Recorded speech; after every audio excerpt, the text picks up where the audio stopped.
Composer भी जुड़े हैं। आई थिंक गाना आपने शायद गाया भी कुछ हद तक, जी, थोड़ा जी, सा जी। एक्सप्लोर करे कैसी जर्नी रही वादा हमसे करो। वादा हमसे करो, आई थिंक ये गाना बहुत स्पेशल है मेरे लिए हर तरह से, बिकॉज़ अगर मैं शुरू से शुरू करता हूँ तो केके जो हैं, KK sir, I think he is one of the top singers we have in India, और I would say the world. And I have grown up listening to his voice, to his songs. बचपन से सुनते आ रहे हैं, उनकी आवाज़ इतनी मधुर और उनके इतने अच्छे गाने। तो हमेशा से एक ख्वाहिश थी बचपन से कि यार कभी इनके साथ कुछ कोलैबोरेशन करूँ, इनके साथ कोई गाना करूँ, और इस गाने के थ्रू मुझे ये मौका मिला। एंड मैं इतना एक्साइटेड हूँ और इतना खुश हूँ कि ये गाना करने का मुझे मौका मिला। और ये आई थिंक ये केके सर का लास्ट गाना है जो उनका कोलैबोरेशन है, एंड विशेष फिल्म्स के साथ, मुकेश भट्ट के साथ, and Bhushan ji, T Series, इन सब के साथ।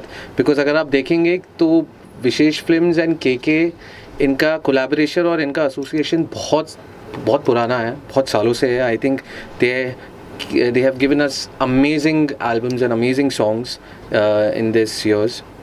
So ये गाना जो आखिरी है, वादा हमसे करो, फ्रॉम द मूवी सावी जो आया है, तो ये मेरे लिए बहुत स्पेशल है और बहुत खुश हूँ मैं कि आज ये गाना आप सबके सामने है और आप सब लोग इतना प्यार दे रहे हैं और पसंद कर रहे हैं। क्या आप केके एज ए सिंगर से काफ़ी इंस्पायर्ड रहे, क्योंकि ये 20 साल पहले का जो एक वक्त था उस तरह का दौर का गाना फील आ रहा है, वैसे ही आ रहा है कुछ जी। तो उस बारे में क्या कहेंगे? ये गाना एक्चुअली अगर आप देखेंगे तो ये गाना बहुत रोमांटिक गाना है, बहुत साधारण सिंपल गाना है, बट ये जो कहते हैं ना कि जो सिंपल लगता है वो ही सबसे ज़्यादा मुश्किल होता है।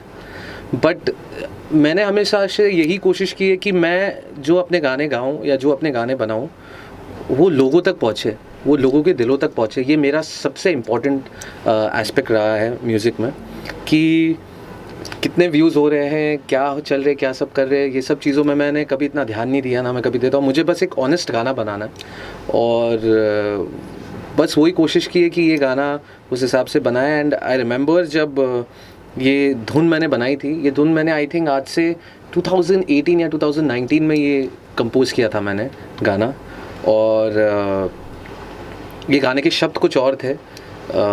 तो उसके बाद मैं मिला मुकेश भट्ट जी से, भट्ट साहब से, उन्हें मैंने ये गाना भेजा था और उन्होंने ये गाना जैसे ही सुना, उनको ये गाना बहुत पसंद आया और उन्होंने मुझे कॉल किया। आई थिंक ये कोविड के टाइम की बात है, तो मैंने उन्हें गाना भेजा था और उनका इंस्टेंटली मुझे कॉल आया था कि Piyush, this is a beautiful song, ये गाना बहुत ही स्पेशल है, सो ये गाना हम डेफिनेटली करने वाले, ये गाना मुझे बहुत पसंद आया।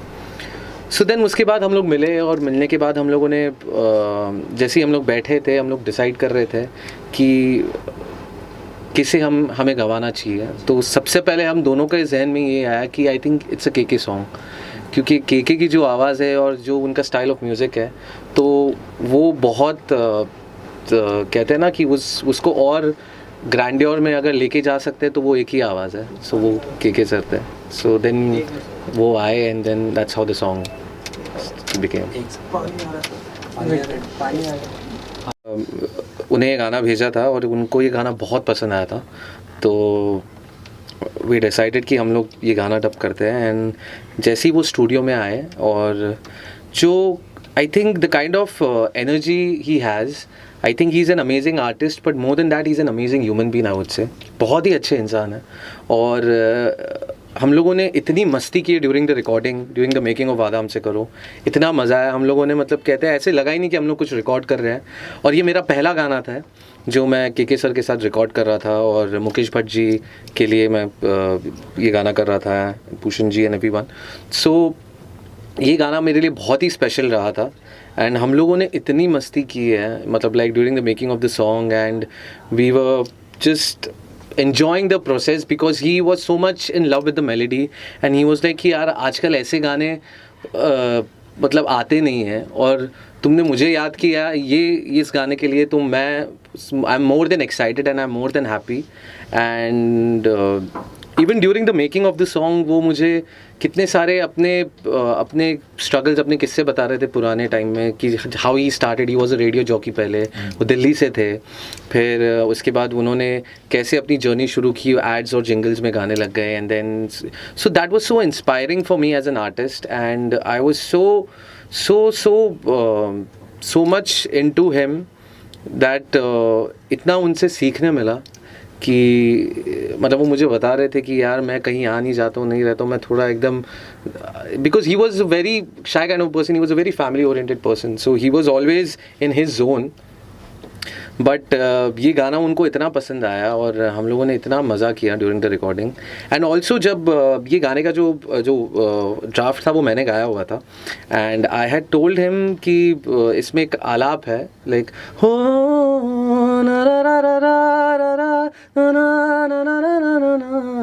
सो आई टोल्ड हिम कि सर ये अगर आप आपकी आवाज़ में, ही इज़ लाइक कि नहीं ये तू तेरी आवाज़ में ही रख, कि तेरी आवाज़ इतनी अच्छी लग रही है that you have to keep it in your voice and you keep, क्योंकि तुमने बहुत अच्छा गाया है। So I think that's really very kind of him and very sweet of him. So ऐसी we had an amazing time during the recording of the song. जिस दिन आपने सुना ये बात कि के जी नहीं रहे हमारे बीच, मानता आँखों में आंसू आए होंगे आपके भी? वो दिन तो मतलब कहे तो I think that was the darkest day of the industry of India, I would say, क्योंकि मुझे याद है मैं उस दिन स्टूडियो में ही काम कर रहा था, एंड स्टूडियो से निकल के मैं घर पहुंचा, और पहुंचने के बाद I got a call from one of my friend और समवन कि यार दैट सिंगर के with whom you had worked he is no more. So मेरा रिएक्शन ऐसे था, मैं बोला यार कुछ भी मत बोल, मजाक मत कर, क्या बात कर रहा है तू, कि नहीं है भाई हर जगह पे एकदम आ गया, he was in a concert और ऐसे एकदम ये था। एंड आई वॉज शॉक्ड, मतलब मैं 5 मिनट के लिए पॉज हो गया कि मुझे समझ में नहीं आ रहा था कि मैं क्या रिएक्ट करूँ, मतलब लाइक मैंने एकदम ब्रेक डाउन हो गया था मेरा ऑनेस्टली, और मुझे इतना बुरा लगा, मतलब मैं मेरे पास कुछ एक्सप्रेशन नहीं थे कि मैं इस चीज़ को कैसे बयां करूं, बिकॉज बचपन से ख्वाहिश थी मेरी कि to collab with this amazing singer, and ये मेरा पहला और आखिरी गाना ही रह गया उनके साथ। तो मतलब कहते हैं ना कि बहुत बहुत बहुत बहुत ख़राब दिन था वो, बहुत ख़राब टाइम था आई वुड से। बट उसी, एंड मैं आपको एक चीज़ और बताता हूँ कि इस गाने में 3 वर्जन है। सो जो एक फर्स्ट वर्जन है वो के सर ने गाया हुआ है, जो सेकंड और थर्ड वर्जन है which is the reprise and sad version, वो मैंने गाया हुआ है। सो हमारा ऐसा था कि जिस दिन हम लोगों ने रिकॉर्ड किया था, उसके रिकॉर्ड के बाद we were suppose to record another song जो इस मूवी का सैड वर्जन था, वो उनकी आवाज़ में गाने वाले थे। तो हमने ऐसे सोचा कि ठीक है अभी टाइम है तो हम लोग आगे आराम से कर लेंगे, उसको रिकॉर्ड कर लेंगे। बट जैसी ये न्यूज़ आई और ये हुआ तो बहुत ही, मतलब कहते हैं ना कि वो अधूरा सा ही रह गया, वो पूरा हो नहीं पाया। But I think his blessings and his love is there always, and हमें मतलब कहते हैं ना, सी वो इमॉर्टल है, ही इज़ फॉर एवर। उनकी आवाज़ हो, उनके गाने हो, वो ज़िंदगी भर जिंदा रहेंगे। मेरी जनरेशन लेके आने वाली जो भी जनरेशन है जितनी है, he live on for ever. तो मैं यही चाहता हूँ कि लोग मतलब जितने भी उनके फैंस हैं और वो सब है, वो सब बस उन्हें अच्छी मेमोरीज़ की तरह याद करें उनके गानों के थ्रू, और उनकी इस लाइफ को बस खाली रिमेंबर करे और एंजॉय करे कि वो जहाँ पे भी है वो हमारे साथ है, और उनके गाने हम ऐसे ही सुनते रहे और ऐसे ही हम जनरेशन तक पहुँचा सकें। तो आपने इस फिल्म में एक ही गाना दिया, कुछ और भी गाने दिए? ये मूवी में मेरा एक ही गाना था, बिकॉज ये बहुत सीरियस मूवी है, जैसा कि आपको पता है, सावी, जिसमें दिव्या खोसला कुमार जी है, हर्षवर्धन राणे जी है, अनिल कपूर जी है, and it's been directed by Abhinav Deo sir. तो ये मूवी बहुत ही मतलब कहते हैं बहुत ही serious, it is about women empowerment somewhere. So ये मूवी में बस ये एक ही गाना था मेरा, बट इसके 3 वर्जन्स हैं, सो टोटल ऐसे 3 गाने हैं। तो आप जो सैड वर्जन है इस मूवी का, तो उसको हम लोगों ने जो सिचुएशन है, अगर आप मूवी में जब वो गाना प्लेस आएगा तो वो बहुत ही एकदम लो फेज में रहेगा, तो उसके जो लिरिक्स भी हम लोगों ने उसी स्क्रिप्ट और उसी थॉट के हिसाब से हम लोगों ने चेंज किए और बनाए थे। सो वैसे ही ये गाना आया। रिस्पॉन्स क्या पब्लिक का इस गाने को लेकर अगर बात करिए, आपको क्या रिस्पॉन्स मिल रहा है फैंस से, दोस्तों से? मुझे तो रिस्पॉन्स मतलब इतना इतना ओवरवेलमिंग मिल रहा है, and I am so happy and I am so excited honestly.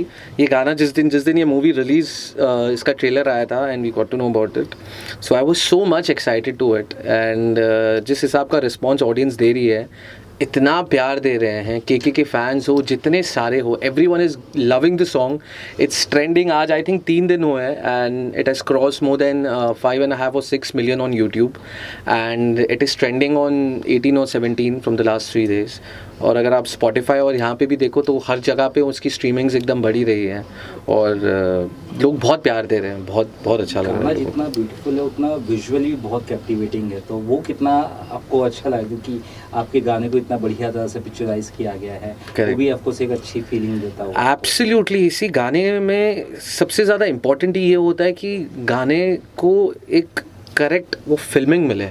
Because अगर वो आजकल वो कहते हैं ना कि आपने वो गाना देखा क्या, ये नहीं कहते कि गाना सुना क्या, क्योंकि आजकल मतलब कहते हैं ना visual has become, it is always been very important. And specially अगर आप देखेंगे तो I think I would give credit to Abhinay Deo sir, who is the director of the film. I think उन्होंने जिस हिसाब से इमोशंस कैप्चर किए इस मूवी में, और ये गाने के सिचुएशन और ये गाने की जो लिरिक्स है उसी के हिसाब से उन्होंने वो पूरा पिक्चराइजेशन किया है ऑफ द सॉन्ग. सो बहुत ही ब्यूटीफुल है, and I am so happy that इसके विजुअल्स भी बहुत अच्छे आए हैं. और ऐसा लग रहा है कि बॉलीवुड में बहुत वक्त के बाद एक अच्छी मेलोडियस सॉन्ग आया है, ये भी कह सकते हैं हम इस गाने से. जी जी जी. और ये स्टोरी लाइन में काफ़ी फिट बैठता है, जैसे आपने कहा, तो रियली ये स्टोरी से जुड़ा हुआ है फिल्म के, कि बस ऐसे ही डाला गया है? नहीं, ये गाना एक्चुअली ऐसा था कि ये गाना जब ये मूवी बन रही थी तो मैं और Abhinay Deo sir and Mukesh ji and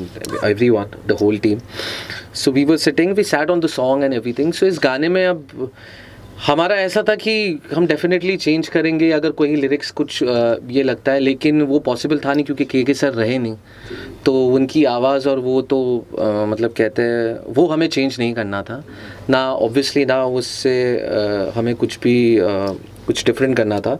but हम लोगों ने वही स्टोरी और सिचुएशन के हिसाब से, बिकॉज पहले इस गाने के जो लिरिक्स थे वो थे कि पहली मोहब्बत मेरी तुम्हारी, जो भी हो होने दो, मेरी हवाएं तेरी खुशबू, दोनों को नहीं दो, something like that was the lyrics. But फिर उसके बाद हम लोगों ने उस गाने को चेंज किया, and I would give big credit to mister Rashmi Virag who has written the song. बहुत ही ब्यूटीफुली उन्होंने लिखा है इस गाने को, एंड मेरा और उनका कोलैबोरेशन हैज़ बीन अमेजिंग. चाहे वो आर्टिकल 15 से हो, नैना ये हो, या अभी मेरा जो पिछला गाना आया था भूल जा विद अरिजीत विद भूषण जी, सो वो गाना भी उन्होंने ही लिखा हुआ था. तो बहुत ही स्पेशल उन्होंने पूरी टीम ने साथ में ये बनाया है. और सिचुएशन के हिसाब से हम लोगों ने जो रिप्राइज और जो सैड वर्जन है उसको हम लोगों के लिरिक्स वही चेंज किए, क्योंकि वो सिचुएशन के मूवी में और क्या पैथोस क्रिएट करती है उसके accordingly we changed and made the craft of the song. Tell us about one more thing, film release होने वाली है, तो एक्साइटमेंट कितना है और क्या लग रहा है?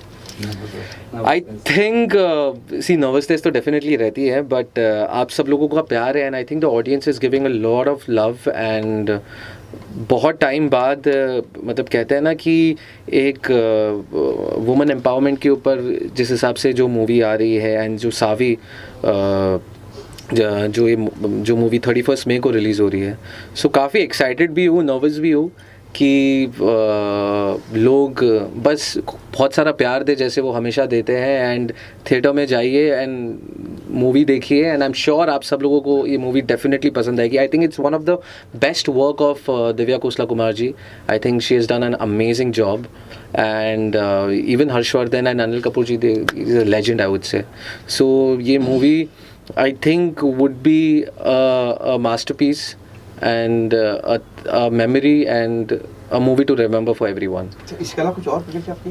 चाहने वाले? इसके बाद और प्रोजेक्ट है, इसके बाद I am doing movies, I am doing independent songs. अभी Arijit and Shreya Ghoshal ji, they have sung another song for me, तो that is also coming for a movie. वो भी जल्दी आने वाला है आप सब लोगों के बीच.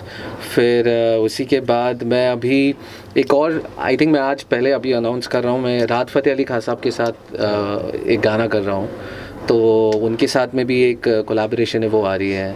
देन उसी के साथ और भी बहुत सारे गाने हैं. Lot of things are happening, lot of things are going down. उसी के साथ साथ मैं अपना एक independent music, because I belong from Jaipur gharana of music, so बचपन से ही मतलब like I play more than 20 instruments. So मैं चाहे तबला हो, ढोलक हो, ड्रम्स हो, पर्कशंस हो, बचपन से ही I belong from this gharana. And बहुत ही I am very happy and very glad that along with the Bollywood music I am gonna be getting some independent music, something of my own, of my space, and I'm sure लोगों को वो पसंद आएगा. और singing आप करते हैं, music आप बनाते बढ़िया जी. और क्या एक्टिंग में भी सोचे थे कुछ? एक्टिंग का तो पता नहीं honestly, but surely I think I would definitely feature in one of my videos